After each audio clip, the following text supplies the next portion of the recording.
के नाम में आप सबकी सलामती हो। मैं आप सबको मार्था प्रोग्राम में खुशामदीद कहती हूँ।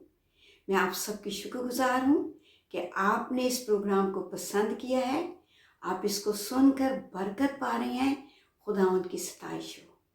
आप सबके मैसेजेस की वजह से मेरी बहुत हौसला अफजाई हुई है और मैं चाहती हूँ, दुआ गो हूँ कि आप इसी तरह कलाम मुकद्दस को सीखते रहें, समझते रहें, अमल करते रहें ताकि मसीह यीशु में तरक्की करें और उसकी आमद के लिए तैयार हों। आज हम बात करेंगे एक और ख़ानदान की जिसका जिक्र पैदाइश की किताब 29 बाब से लेके 32 बाब तक है और ये ख़ानदान है याकूब का। हम याकूब की बीवी राखल की बात करेंगे इस प्रोग्राम में। आपको मालूम है हम 4 बातों पर ध्यान देते हैं। नंबर 1 है हमारा रवैया, फिर है शिकायत, फिर है तवाज़न और फिर है वर्शिप या बंदगी। तो हम देखेंगे कि ये ख़ानदान इन चारों पॉइंट्स पर किस तरह पूरा उतरता है। याकूब की पहली मुलाकात राखल के साथ कुएं पर होती है क्योंकि राखल अपने बाप की भेड़ बकरियों को चराती थी और चराने का काम काफ़ी मुश्किल और मेहनत तलब काम है। सो इनकी मुलाकात यहाँ होती है और फिर याकूब राखल को बताता है कि मैं रिबका का बेटा हूँ और राखल जाकर अपने बाप को खबर देती है कि रिबका का बेटा आया है और फिर लाबन अपने भांजे की खबर सुन के दौड़ा दौड़ा कुएं पे जाता है और अपने भांजे से मुलाकात करता है और फिर वो याकूब को लेकर अपने घर आ जाता है और याकूब फिर लाबन के साथ रहता है और लाबन जो है वो उससे पूछता है कि तू अब मेरे साथ रहेगा तो मुझे बता कि तेरी उजरत क्या होगी। उसने कहा कि मैं 7 बरस तेरी बेटी राखल के लिए काम करूँगा और फिर तू अपनी बेटी राखल को मुझे ब्याह देना, क्योंकि कलाम मुकद्दस में लिखा है कि वो राखल पर फिदा था, वो राखल को प्यार करता था और प्यार करने की वजह से वो राखल से शादी करना चाहता था। फिर जब 7 साल पूरे हुए तो याकूब ने लाबन को कहा कि मेरी बीवी मुझे दे। फिर लाबन ने ज़ियाफ़त की, सब वहाँ के लोगों को बुलाया और फिर जब लड़की को रुखसत करने का मौका आया तो फिर उसने राखल को रुखसत नहीं किया, उसने उसकी बड़ी बहन लिया को रुखसत किया। और फिर याकूब को रात भर मालूम नहीं हुआ, लेकिन सुबह उठकर उसको पता चला कि ये राखल नहीं है बल्कि ये लिया है। तो वो अपने मामू लाबन से शिकायत करता है। वो उससे कहता है कि मैंने 7 बरस तेरी खिदमत की थी राखल के लिए, फिर तूने लिया को क्यों दे दिया।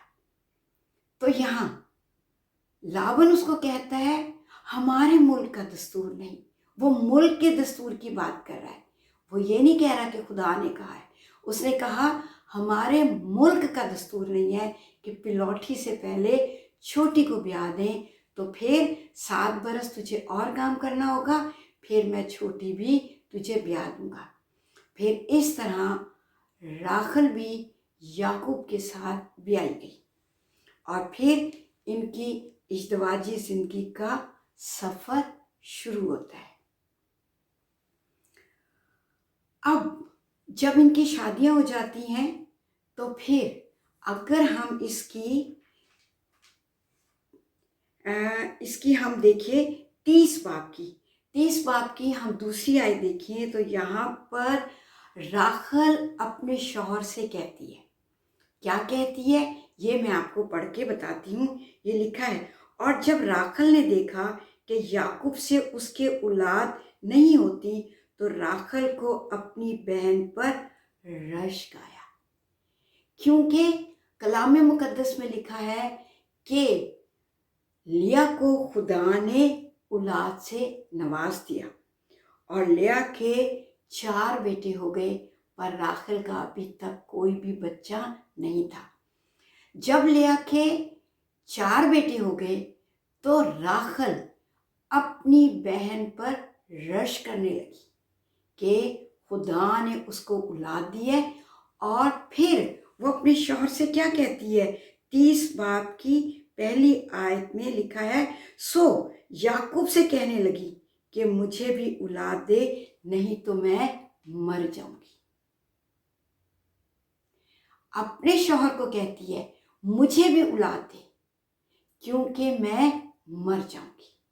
अब याकूब जो खुदा का बंदा था, उसका गुस्सा राखल पर भड़का। इसकी दूसरी आयत देखिए, 30 बाब की दूसरी आयत में, तब याकूब का कहर राखल पर भड़का और उसने कहा, क्या मैं खुदा की जगह हूं जिसने तुझको औलाद से महरूम रखा है। औलाद देना खुदा का काम है, रहम खोलना खुदा का काम है। खुदा किसी जोड़े को बरकत देता है, ये खुदा की तरफ से है, क्योंकि कलाम में लिखा है कि खुदा हमारे लिए खुद मिरास को चुनता है, वो खुद हमें औलाद की बरकत देता है। तो याकूब न सिर्फ गुस्सा हुआ बल्कि लिखा है कहर में आया, यानी गुस्से से भी लेवल ऊपर है। और वो कहता है क्या मैं खुदा की जगह हूं जिसने तुझे औलाद नहीं दी।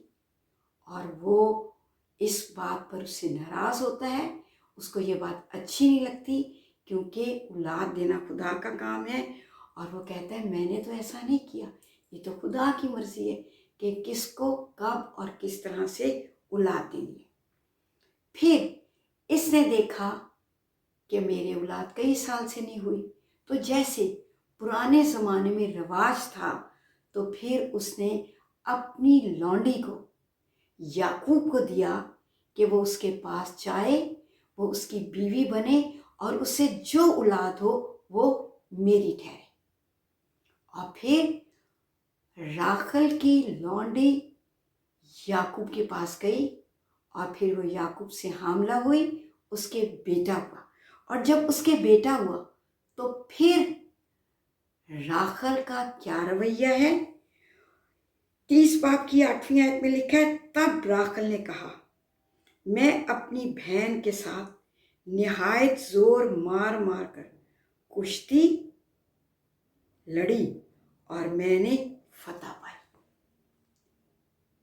वो इसको बरकत नहीं समझ रही, वो इसको खुदा का फजल नहीं समझ रही, क्योंकि कलाम में लिखा है देखो औलाद खुदा की तरफ से मिरास है और खुदा के फजल से कोई औरत हामला होती है।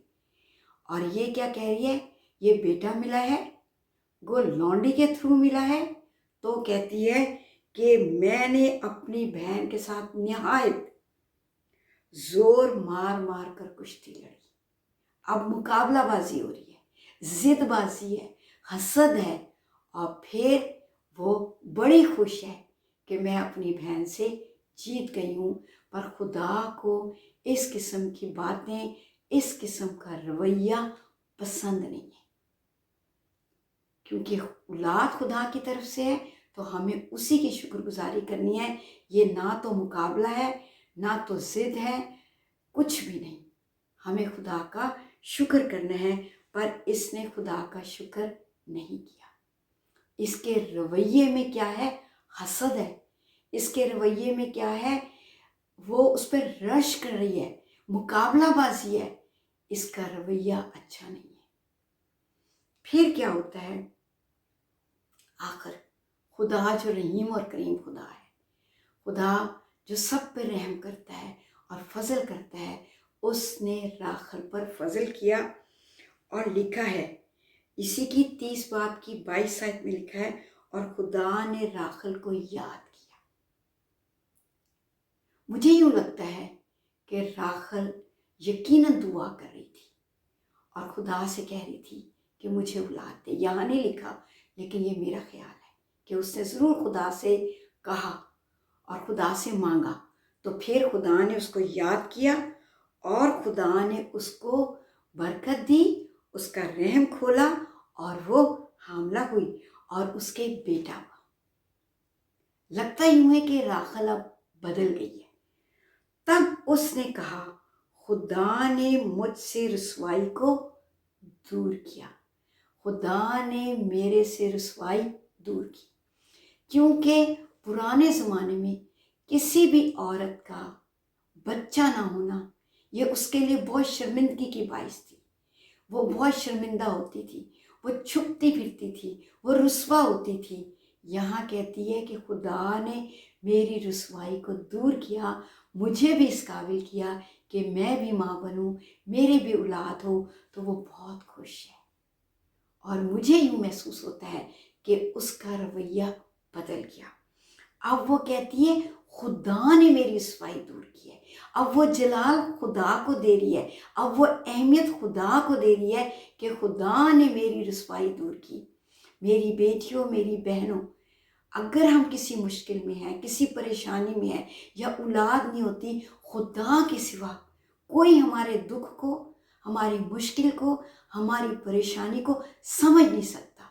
सिर्फ खुदा समझ सकता है और खुदा ही हमारी रुसवाई और परेशानी को दूर कर सकता है, जैसे कि उसने राखल की। और फिर उसके बेटा हुआ और उसने नाम रखा यूसुफ, और ये कह के रखा कि खुदा मुझे एक और बेटा देगा। अब उसकी उम्मीद बन गई, अब उस पर खुदा का भरोसा और बढ़ गया। वो कहने लगी खुदा पर मैं और भरोसा कर सकती हूँ, खुदा से मैं और मांग सकती हूँ, खुदा से मैं और तलब कर सकती हूँ। तो फिर वो क्या कहती है कि मुझे खुदा और दे, और फिर खुदा ने उसको और भी दिया।